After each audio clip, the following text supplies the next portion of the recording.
Sorry for interruption. एक बार फिर से आपको इंट्रोड्यूस कर देता हूँ। आप अपने channel physics in simple way में क्या पढ़ रहे हैं, रेजिस्टेंस एंड रेजिस्टिविटी। तो बेटा रेजिस्टेंस और रेजिस्टिविटी का डिफरेंस हम लोगों को देखना है, और जहाँ से करंट क्रिएट होता है, ड्रिफ्ट वेलोसिटी क्या है, इनका क्या रोल है, एरिया का क्या रोल है, लेंथ का क्या रोल है, यहाँ से क्वेश्चंस क्रिएट होते हैं। इसको हमको सीखना है। तो सिंपल बेटा अगर हम रेजिस्टेंस लिखें V = IR, ये रिलेशन सबको पता है, V = IR। तो यहाँ से अगर हम लोग रेजिस्टेंस लिखें V/R, ये तो भैया क्लास 10 तक के लिए ठीक है।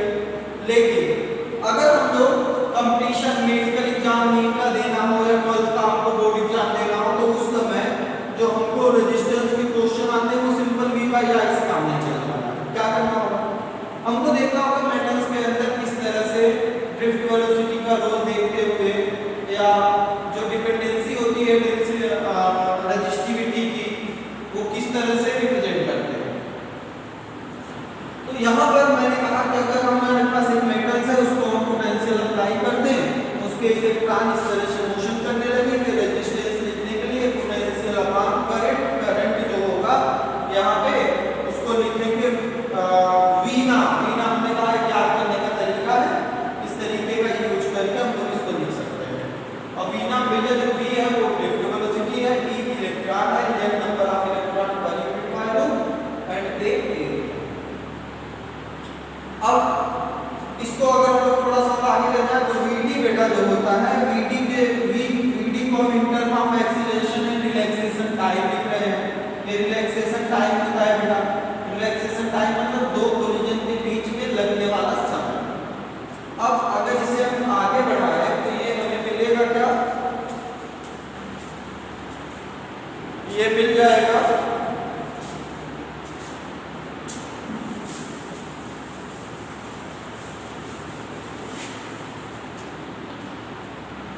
ये बेटा R equal to V divided by VD/EN/A। VD के जगह पे हम लोग लिख दिए A × tau relaxation time into E into N into A। Area stand for A stand for area, cross sectional area. अब बेटा ये हो गया V divided by acceleration. Acceleration हमने आपको बताया क्या होता है, एक्सीलरेशन होता है फोर्स अपॉन मास, यहाँ पे force E × E divided by m। तो ये बेटा हो गया E डिवाइडेड बाई m। ये कहाँ से आया, मैंने अभी फिगर ड्रा किया था, इसमें इलेक्ट्रॉन आपका मोशन कर रहा था। ये इलेक्ट्रॉन मोशन कर रहा था, ये क्यों मोशन कर रहा था, इलेक्ट्रिक फील्ड के कारण। आपको पता है कि F होता है Q × T, यहाँ पर Q चार्ज इलेक्ट्रॉन है और फील्ड E है, तो F equal to T × T। तो F को अगर हम लोग मैकेनिक्स से लिखें तो F equal to ma equal to T × T। तो यहाँ से बेटा A इक्वल हो जाएगा E × T divided by m। ये मैंने यहाँ पुट कर दिया, E divided by m into tar into E into N into A।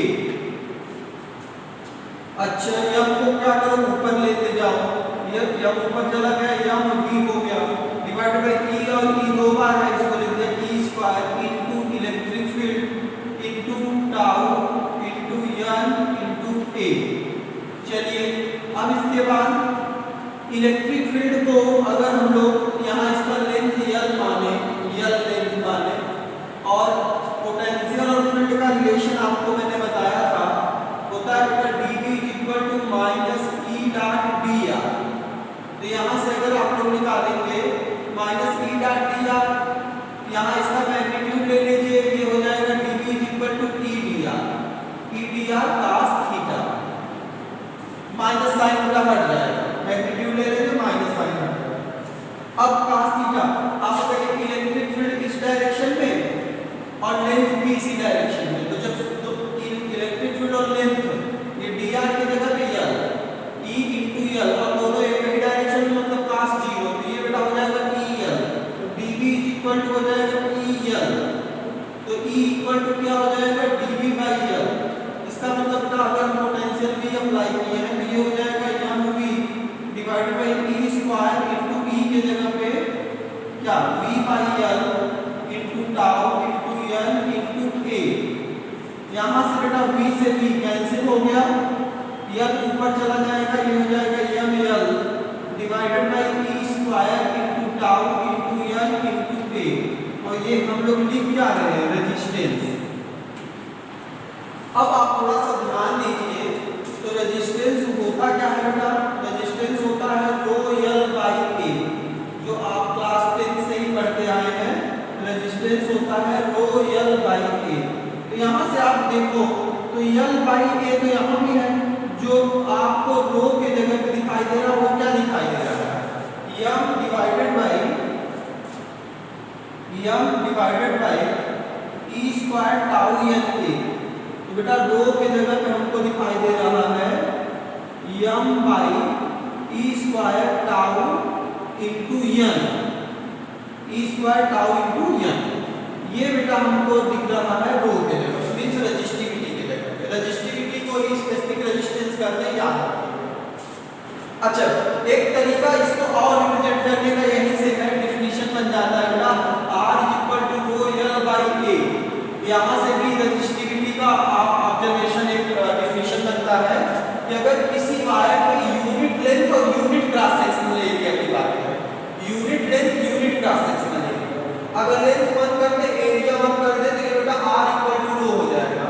तो किसी वायर जिसका यूनिट लेंथ और यूनिट क्रॉस सेक्शनल एरिया की बात करें तो उस वायर का रेजिस्टेंस ही उसकी क्या कही जाती है, स्पेसिफिक रेजिस्टेंस कही जाती है, रेजिस्टिविटी कही जाती है। फिर से रिपीट कर रहा हूं, किसी वायर के यूनिट लेंथ और यूनिट क्रॉस सेक्शनल एरिया का जो रेजिस्टेंस होता है वही उसकी क्या हो जाती है, स्पेसिफिक रेजिस्टेंस या रेजिस्टिविटी होती है। तो एक तेरे डेफिनेशन आसानी से आप बना सकते हैं।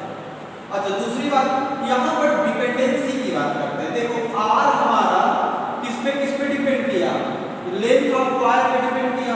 R किस पे डिपेंड किया, इसको आप रोक करके वीडियो रोक कर सकते हैं।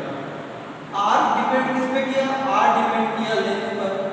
और R किस पे डिपेंड किया, R डिपेंड किया बेटा एरिया के इनवर्स पर। अच्छा, साथ साथ हम ये भी कर सकते हैं R रो पे डिपेंड करता है, और रो किस पे डिपेंड करता है, मटेरियल के नेचर।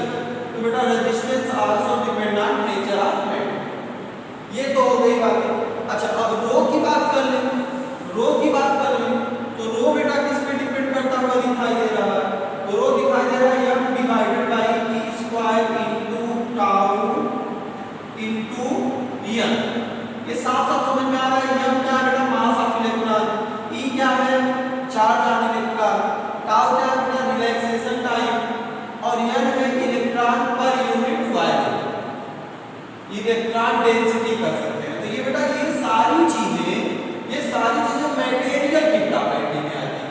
तो यहाँ ये हमें रिजल्ट मिला कि जो रेजिस्टिविटी होती है, स्पेसिफिक रेजिस्टेंस, ये बेटा लेंथ पर डिपेंड नहीं करती, ये लेंथ पर डिपेंड नहीं करती। रेजिस्टिविटी एरिया पर डिपेंड नहीं करती, यहाँ लेंथ और एरिया का कोई जिक्र है नहीं।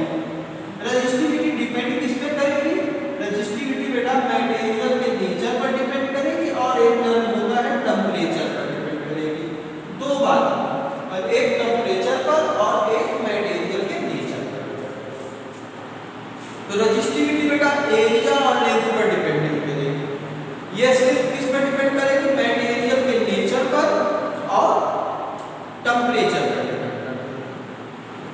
शेप, साइज, इन सब चीजों पे डिपेंड नहीं करती। एग्जांपल एक ले लिया जाए, एक एग्जांपल ले लेते हैं बेटा, अगर हमें कॉपर का एक वायर मिल जाए और उसके अलग अलग शेप दिए गए हो, एक शेप ये है, ये थोड़ा मोटा है, और टेम्परेचर आपका एट 20 डिग्री सेल्सियस फिक्स कर दे रहे हैं, एट 20 डिग्री सेल्सियस फिक्स कर दे रहे हैं।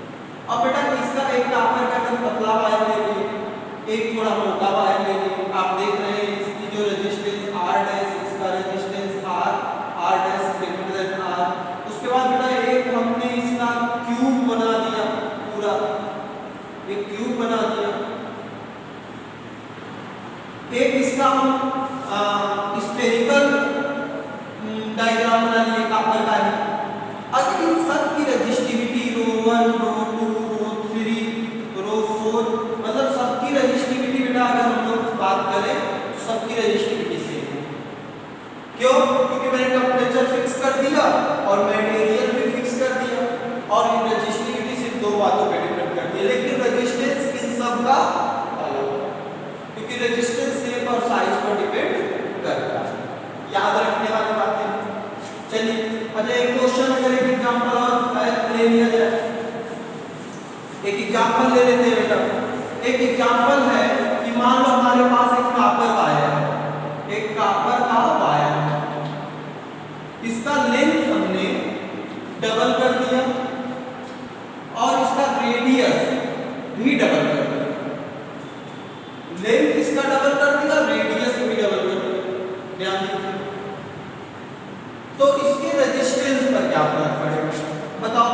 पहले इसका लेंथ या रेजिस्टेंस आर होता क्या है, rho L by A resistance होता है। तो यहां से बेटा R is equal to rho L by pi R square.